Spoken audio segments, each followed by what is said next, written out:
Welcome to this BiofilmQ tutorial. My name is Hannah and today I want to give you an overview over the different processing steps. You can see that I have already loaded a directory which was explained in one of the previous tutorials. We will focus now on this part over here where we can see the different processing steps. You can see that each of them has been labeled, including a number, because some of the steps rely on others and therefore you should do them in the order that they appear. Some of them are also optional and you won't have to do them.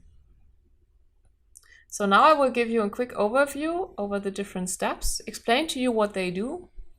But if you want to learn in more detail how you can use them, there will be further tutorials for that. So starting with the image preparation. The image preparation again has a few subunits, which are image series curation, where you can remove out of focus steps in order to get rid of those. Colony separation, which lets you separate several biofilms which might grow in your field of view, as well as image alignment, which is useful if you have slight variations in the positions of your biofilm. They appear to move around over time, and this can be corrected here. Next comes the segmentation. And this is really the heart of image processing in this case. The segmentation separates the cells from background, and based on the segmentation, all the other steps will be performed. So this is really necessary. There will be several additional tutorials explaining to you how to properly perform the segmentation. Once you have done the segmentation, you want to quantify your biofilm. And this is done in parameter calculation. This table gives you an overview over the different types of parameters that can be calculated.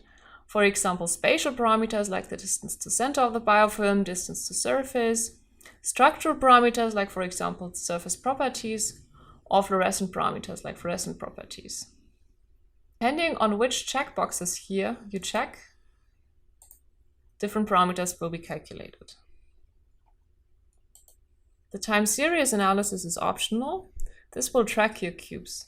This is, for example, useful if you have several biofilms growing in your field of view and you want to know which cube belongs to which biofilm. Finally, the data export exports the information that you have gained, including the parameters that have been calculated, into different formats.